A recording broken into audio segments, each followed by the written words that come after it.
Hello students, cash flow statement की series को आगे बढ़ाते हुए हम एक और नया क्वेश्चन लेने वाले हैं जिसके अंदर कहा गया है cash flow from investing activity and financing activity ही बनाना है। बट हम हमारी तरफ से कंप्लीट क्वेश्चन को सॉल्व करेंगे ताकि आपको सारी चीज़ें पता चल जाए। लास्ट दो एक्सपीरियंस मेरे ये कहते हैं कि कंप्लीट क्वेश्चन को सॉल्व करने में केवल 9 मिनट्स का टाइम मुझे लगा, जिसमें अगर मुझे टोटल मार्क्स मिल जाते हैं तो दैट्स ऑल ओके। तो अगर आप दो ही एक्टिविटी को सॉल्व कर रहे हैं तो उससे भी कम टाइम आपको लगने वाला है, तो बड़े ध्यान से यहाँ पे चेक करें। तो फोकस करते हैं। इन्फॉर्मेशन, एडिशनल इन्फॉर्मेशन पहले ही पढ़ते हैं। मशीनरी कॉस्टिंग 24, कॉस्टिंग जिसकी कॉस्ट थी 24, जिस पे एक्यूमुलेटेड डेप्रिसिएशन था 16, यानी कि आज की डेट पे उस मशीन की वैल्यू क्या है 8000। 24,000 की कॉस्ट जिसके ऊपर आज तक टोटल डेप्रिसिएशन लग चुका है 16,000 का, यानी कि उसकी जो ओवरऑल नेट बुक वैल्यू जो बनती है वो आती है 8000। उसको आपने बेचा 6000 में, यानी कि 2000 रुपये का लॉस हुआ है। तो अब इस सीक्वेंस में देखिए, मशीनरी अकाउंट भी आपके पास में अवेलेबल है यहाँ पे और एक्यूमुलेटेड डेप्रिसिएशन अकाउंट भी अवेलेबल है, तो अकॉर्डिंगली हमको चेक करना है।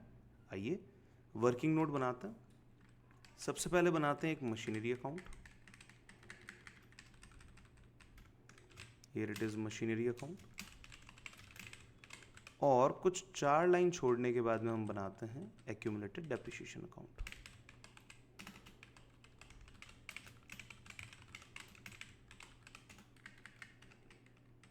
एक्यूमुलेटेड डेप्रिसिएशन अकाउंट 3 लाइन का ही बनाना है, ज़्यादा कुछ है नहीं इसमें, तो बड़े ध्यान से देखें। बैलेंस डाल देते हैं, पहले क्या क्या आने वाला है वो लिख लेते हैं। टू बैलेंस BD एक पॉसिबिलिटी के हिसाब से लिख लेते हैं, 2 लाइन छोड़ के बाय बैलेंस CD। इधर आएगा बाय बैलेंस BD, यहाँ आएगा टू बैलेंस CD।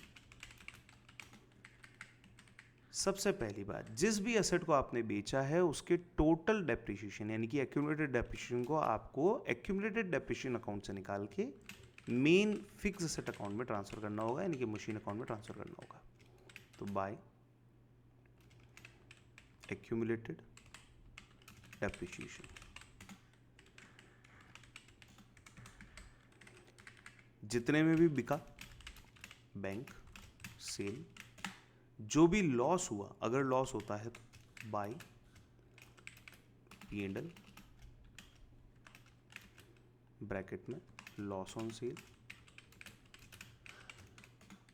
यहाँ ले लीजिए। अगर प्रॉफिट होता है तो to P&L profit on sale, और फाइनली टू बैंक अगर आपने खरीदी है तो। यही इन्फॉर्मेशन आने वाली है, इसके ज़्यादा कुछ भी नहीं आता है। एक्यूमुलेटेड डेप्रिसिएशन अकाउंट का जो बैलेंसिंग फिगर होगा उसे हम कहेंगे P&L डेप्रिसिएशन। ये करंट ईयर का डेप्रिसिएशन आपका माना जाएगा। 2 लाइन्स ईयर, 2 लाइन्स ईयर, 2 यहाँ पे और 2 यहाँ पे। इस तरीके से आपका अकाउंट जो है वो कंप्लीट किया जाएगा, इसमें सारी चीज़ें आपकी आ जाएगी। तो लेते हैं डेटा। एडिशनल इन्फॉर्मेशन कहती है piece of machinery costing 24,000 on which accumulated depreciation was 16,000। 16,000 रुपये का एक्यूमुलेटेड डेप्रिसिएशन था, जिसको आपने बेचा उस पर 16,000 का एक्यूमुलेटेड डेप्रिसिएशन था। जैसे ही आपको ये इन्फॉर्मेशन मिलती है, एक्यूमुलेटेड डेप्रिसिएशन अकाउंट में जाके टू मशीनरी 16,000, मशीनरी अकाउंट में जाके बाय एक्यूमुलेटेड डेप्रिसिएशन 16,000 करके आप लिख दीजिए। ये ट्रांसफर एंट्री होगी, यानी कि जैसे ही एसेट को बेचा गया एक्यूमुलेटेड डेप्रिसिएशन अकाउंट से अमाउंट ट्रांसफर होगा मशीन अकाउंट में। नेक्स्ट इन्फॉर्मेशन, यानी कि ये बची कितनी है, ये 8,000 की बची। 24,000 की कॉस्ट थी, 16,000 का डेप्रिसिएशन लग गया, तो आज की डेट में 8 की है। उसको आपने बेचा है 6,000 में, तो बाय बैंक सेल में आ जाएगा 6। 8,000 की चीज़ को 6,000 में बेचा है, नुकसान कितने का हुआ 2,000 का। प्रॉफिट तो हुआ नहीं, लॉस हुआ है। तो मेरी ये सारी बातें जो है वो कंफर्म हो जाती है इस तरीके से। अब मैं लूँगा केवल और केवल ओपनिंग बैलेंस, क्लोजिंग बैलेंस को। 10 लाख 12 लाख 70,000 का ओपनिंग बैलेंस है मशीन का, 10 लाख रुपीज़। 12 लाख 70,000 ये हो गया ओपनिंग क्लोजिंग। एक्यूमुलेटेड डेप्रिसिएशन की बात की जाए, 150 और 2 लाख का वैल्यू है। माइनस वैल्यू से आपको डरना नहीं है, लाइबिलिटी साइड का आइटम है इसलिए माइनस में लिखा हुआ है। 1,50,000 और 2 लाख डन। चेक कीजिए, 150 2 लाख और 10 लाख 1270। अब डिफरेंस निकाल दीजिए, जो भी डिफरेंस आएगा वो आपके पास में जो रिमेनिंग चीज़ें हैं वहाँ पे फिट होता जाएगा।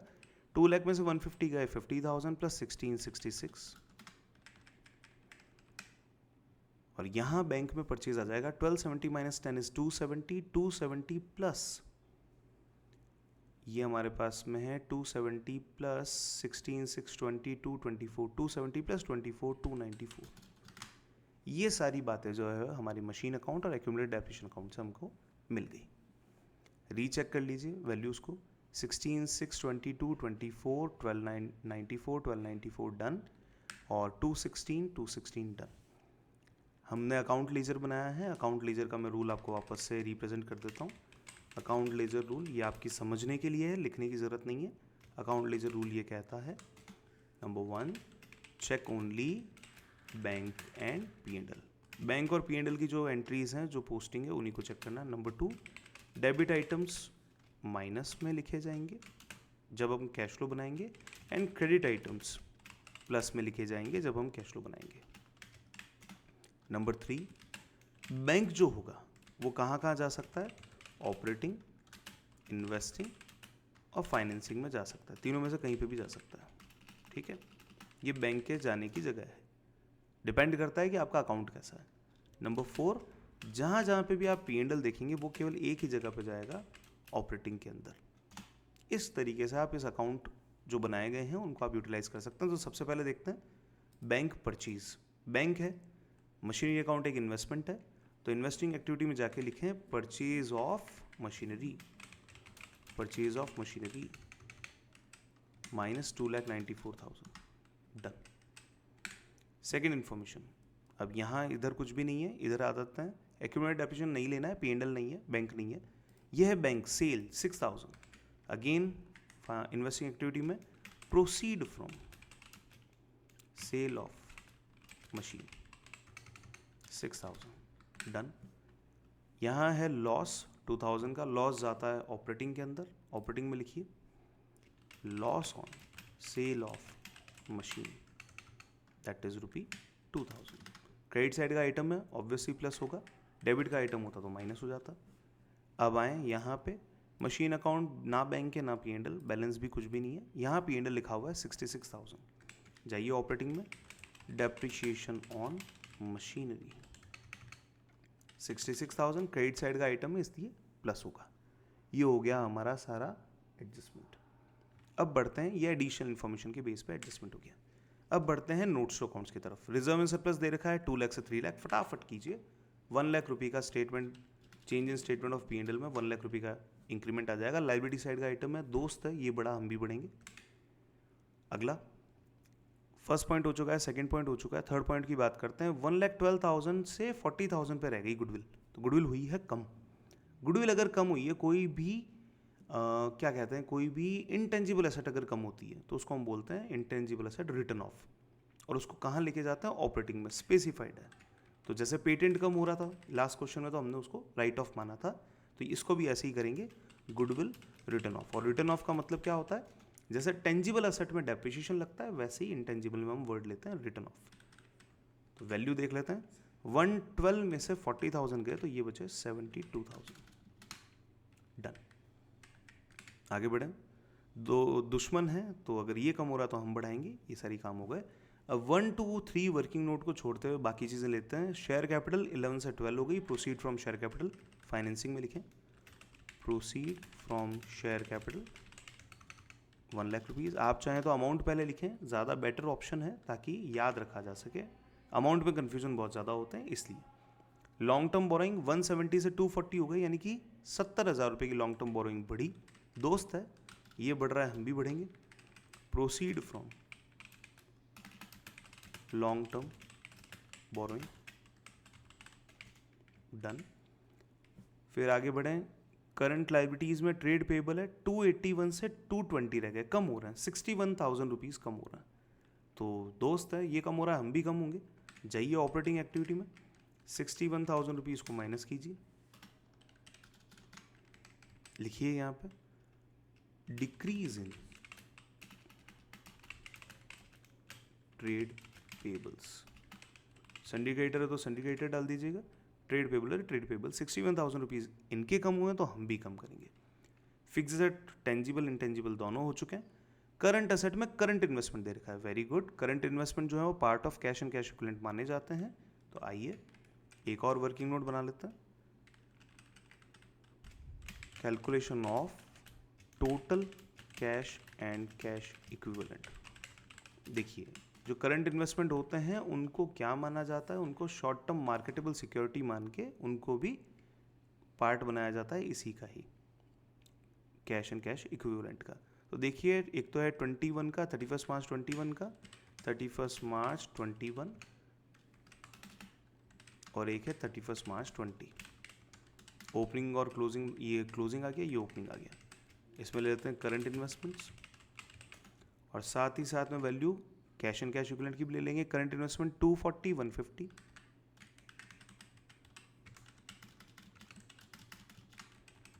Cash and cash equivalent 320, 375।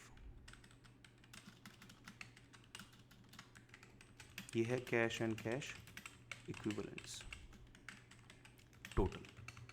240, 320 is 560, 375 plus 150 is 525। Done. Opening closing दोनों आ गए। यहाँ पे कैश एंड कैश इक्विवेलेंट में, opening cash and cash equivalent में आ जाएगा 5,25,000, क्लोजिंग में आ जाएगा 5,60,000। डिफरेंस आता है दोनों का 35,000 का। ये 35,000 रुपीज़ आपका change in cash cash equivalent माना जाएगा। अब बढ़े नेक्स्ट इन्फॉर्मेशन की तरफ। इन्वेंट्रीज 121 से 120 हो गई, यानी कि 1,000 रुपये कम हुई है। दुश्मन है, कम हो रहा है तो हम बढ़ाएंगे। इंक्रीज इन इन्वेंट्रीज 1,000 रुपये हम बढ़ाएंगे। अगला ट्रेड रिसीवेबल 143 से 170 हो गए, यानी कि 27,000 रुपीज़ बढ़े हैं। ये बढ़े हैं तो हम घटाएंगे, दुश्मन है। तो क्या करना है, 27,000 रुपीज़ को हमको घटाना है। ये आ जाएगा आपके पास में, एक सेकेंड, ये बढ़े हैं या घटे हैं? ये बढ़े हैं तो हम घटाएंगे, और पहले वाले घटे थे इसलिए हमने बढ़ाए हैं। डन। घटे थे, इसमें लिखना है हमको डिक्रीज। ये लिखेंगे इंक्रीज इन ट्रेड रिसीवेबल्स। छोटी छोटी गलतियों से कैश फ्लो स्टेटमेंट में बहुत टाइम वेस्ट हो सकता है, इसलिए बड़ा ध्यान रखना। तो ट्रेड रिसीवेबल बढ़े हैं इसलिए हमने घटाए हैं 27,000, और इन्वेंट्रीज कम हुई है इसलिए हमने बढ़ाया है 1,000। क्वेश्चन के सारे डेटा कंप्लीट हैं। अब आ जाएं अप्रोप्रिएशन टैक्स एक्सपेंस में कुछ नहीं। लास्ट 2 क्वेश्चन हैं, इसमें कुछ भी नहीं आया है, नहीं तो टैक्स का ट्रीटमेंट हो सकता था। अब लीजिए इनका टोटल करते हैं। 60 and 70 is 130, इधर से टोटल शुरू कीजिए। 60, 70, 130, 130 प्लस 10 140। यहाँ लीजिए 60, 20 is 80, 88, 88 में से बन गया 87 माइनस का। अब operating cash flow before tax and EOI item ये लेते हैं। ये इन चारों की टोटल जो भी नेट अमाउंट जो आएगा वो लेना है। 1 लाख में से 87 गए 13,000 प्लस के, 140 plus 13 is 153, tax paid 0, extraordinary item 0, और 1,53,000 रुपीज़ हो गया आपका final value of net flow cash flow from operating activity. अब आए 294 में से 6 गए 288 माइनस का, और यहाँ वैल्यू आ जाएगी 1,70,000 प्लस का। अब करते हैं final total. 170 plus 1 lakh is 2 lakh, 270 it is 323, 323 में से 288 गए, तो ये बच जाएगा हमारे पास में 323, 23 ऊपर और 12 इधर, तो 35,000 रुपीज़ जो हैं वो हमारे पास में आ जाएंगे। And this is our answer 35,000। Complete है, आपका आंसर मैच है। वापस चेक कर लीजिए। 1 and 1 2 lakh, 50 and 70 is 120 is 320, 323, 323 minus 288, दोनों के बीच में रखते हैं 300 को। 300 से 323 is 23, 300 से 288 is 12, 23 and 12 is 35। This is our answer. ये हो गया 35,000 रुपीज़। डन। इस तरीके से आपको क्वेश्चन कंप्लीट करना है। लेट्स चेक कितना टाइम लगा। 14 मिनट्स इस क्वेश्चन में हमको लगे हैं, and that's a genuine amount of time which is required to be given. Thank you so much for watching this video. अगर आपको कोई डाउट होता है तो आप प्लीज़ वापस से रिवर्ट करें। जिस भी तरीके का डाउट है, बेसिक रूल हम आगे से आगे वीडियोस में सॉल्व करते जा रहे हैं, और मोस्ट प्रोबेबली आज ऐसी बहुत सारी वीडियोस बनेगी जिसमें कैश फ्लो स्टेटमेंट शायद आपका कंप्लीट हो जाए। जितने क्वेश्चंस आप देखेंगे उतना ही आपको बेनिफिट मिलता जाएगा। Keep watching the videos. अगर आपको वीडियोज़ अच्छी लगती है शेयर करें, अपने फ्रेंड्स को बताइए जिनको भी कैश फ्लो स्टेटमेंट में इशू आ रहा है, आप इन चीज़ों को बताइए, आप उनको डेफिनेटली उनको बेनिफिट मिलता रहेगा। धीरे धीरे मैं आपको, जब आपका इनिशियल स्टेज कंप्लीट हो जाएगा, तब मैं आपको थोड़े से जो फॉर्मेट के अंदर एडवांसमेंट्स हैं वो मैं सिखाऊंगा, जिनको आप एग्ज़ाम में यूज़ में ले सकते हैं और काफ़ी अच्छे तरीके से स्कोर कर सकते हैं। Thank you so much. Like, subscribe and share the channel and continue to watch the videos. Thank you so much.